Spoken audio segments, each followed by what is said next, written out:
Queria que a gente começasse falando por que esse interesse tão grande nos últimos meses para os fundos de crédito.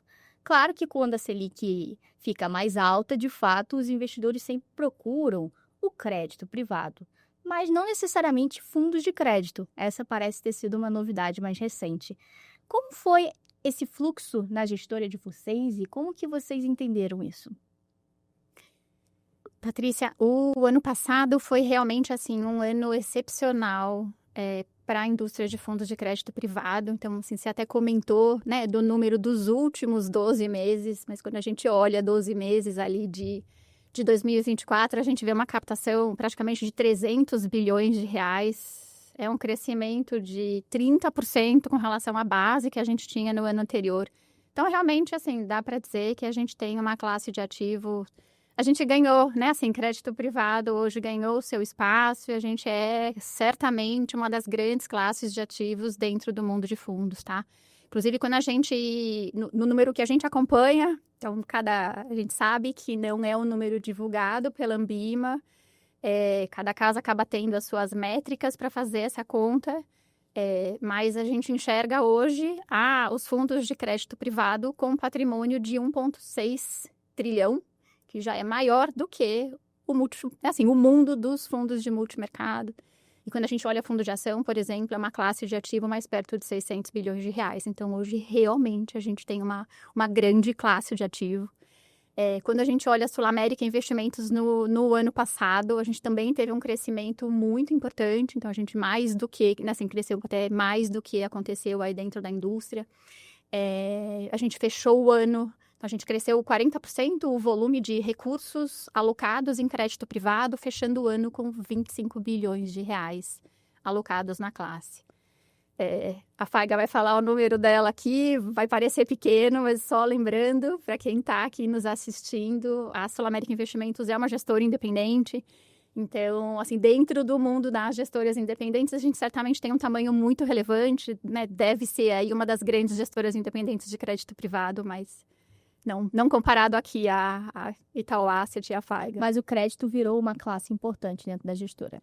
Muito importante. Hoje, certamente, é um dos carros-chefes. A gente sempre teve uma característica muito forte de renda fixa dentro da casa e o crédito privado ganhou um super espaço dentro dessa classe. Fag, e na Itaú Asset, como que você viu esse fluxo e, de fato, se ganhou uma estrutura maior para crédito privado e fazer essa gestão por causa da demanda mesmo dos investidores? Muito legal. Aqui, de fato, eu concordo muito com a Dani. O ano de 2024 foi o ano do crédito. Na Itaú Asset, nós captamos 130 bi em fundos de crédito privado ao longo do ano passado, e esse ano a gente já está com uma captação superior a 20 bilhões de reais aqui. A gente está batendo praticamente 500 bilhões de reais em fundos de crédito privado ali sobre gestão. Então, de fato, é uma classe que ganhou uma relevância, uma proporção muito interessante. E aqui, quando a gente para e pensa por que isso tudo está acontecendo, acho que é muito legal. É uma classe que entrega um benefício de descorrelação com outras classes de ativos. Então, quando o investidor vai montar o seu portfólio, na medida em que ele quer diversificar seus riscos, isso é super saudável, ele encontra no crédito privado uma classe que tem a performance da renda fixa, num contexto de juros alto é interessante para o investidor, associada a uma descorrelação com outras classes de ativos aqui e com uma volatilidade mais baixa. Então, você consegue encontrar ali um conjunto que faz muito sentido compor o portfólio de cada investidor. Eu entendo isso como um movimento perene, não um movimento temporário de um ciclo curto. Muito pelo contrário, o crédito veio para ficar e ganhar um share relevante na carteira, no percentual investido de cada um ali. E aí tem que lembrar que a gente está falando tanto do crédito, vou chamar de tradicional, mas que tem muita coisa acontecendo, muito diversificado, é o crédito em CDI, como também os fundos isentos. Fundo isento de infraestrutura ou outras classes de ativos, fundos agro, imobiliário. Você tem hoje muitas opções dentro do que a gente chama de crédito privado. Então, você dá essa opção aqui para o investidor e o fundo permite uma gestão profissional. Acho que nós temos 2 times aqui, tanto na Itaú Asset quanto na Sul América, 2 times super profissionais, competentes, para mitigar risco, pulverizar as carteiras e buscar com que os investidores acessem, de fato, o crédito com segurança, com a diligência, com o monitoramento, que é importante ser feito aqui para gerir essa classe de ativo. Então, mesmo depois desse fluxo impressionante que a gente viu aí nos últimos 12 meses, vocês acreditam que ainda há mais fluxo por vir? Ainda pode ter mais apetite para aumentar essa classe de ativo nos portfólios? A gente tem visto o fluxo acontecer, então acredito sim que tem bastante coisa ainda por vir, porque o mercado também tem entregue aqui para o investidor diferentes alternativas, a gente tem conseguido inovar no mercado de crédito e entregar um valor diferenciado. O que eu observei, que acho que é muito interessante, é que há algum tempo atrás, o investidor de crédito era aquele investimento apenas focado num caixa turbinado. Então, era um produto de baixíssimo risco, muito alocado em crédito bancário de grandes bancos ali, que buscavam alfa pequenininho em relação ao CDI, que é basicamente o custo de oportunidade aqui de muitos dos nossos investidores. Conforme o tempo está passando e cada vez mais olhando para frente, a gente vê o crédito entregando outras soluções de investimento. Então, hoje a gente tem, por exemplo, um FDIC, que entrega um benefício ali que você tem sem come cotas para o investidor, você tem um imposto de renda de 15% desde o começo, você tem os fundos que a gente falou, os fundos isentos, você tem fundos mid-yields, onde você tem um risco bem equilibrado e buscando entregar um CDI mais 2, CDI mais 2,5 líquido para o cliente, que faz muito sentido.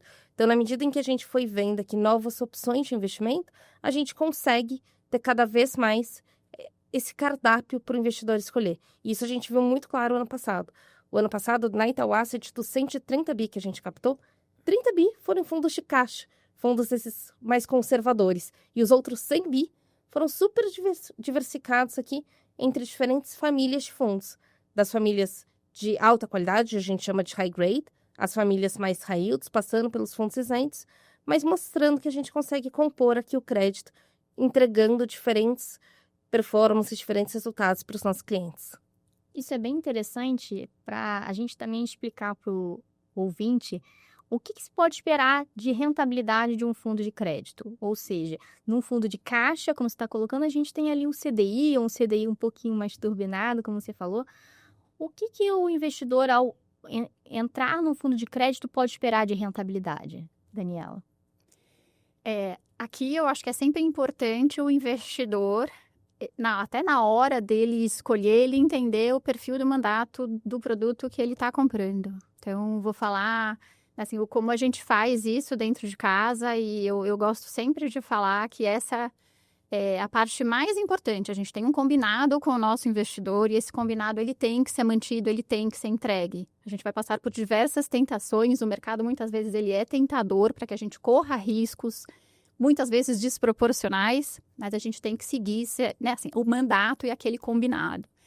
Então, hoje a FAG até já comentou, acho que a gente tem no mercado, e eu falo também pela nossa grade, uma grade enorme, uma possibilidade enorme de produtos dentro do mundo de crédito privado. Então, existe desde o produto de mais baixo risco dentro do crédito privado, que usualmente é aquele produto que vai investir em ativos bancários. Então, são os produtos focados em títulos bancários. Esse é um fundo que usualmente vai entregar 100%, entre 100% e 102% do CDI, com um risco baixo, com provavelmente baixa volatilidade. E a gente vai ter, assim, no mundo ainda dos ativos high grades dentro do mercado, produtos que vão começar a combinar estratégias e aí, assim, você vai poder ter dentro ainda do mundo de liquidez. A gente tem, por exemplo, um produto que ele faz o corporativo e o bancário, também buscando entregar ali entre 100% e 104% do CDI. E aí a gente começa a construir uma grade de fundos que tem mais carência, ou seja, o investidor ele vai abrir mão de liquidez em troca do quê? Em troca de uma busca de um retorno maior.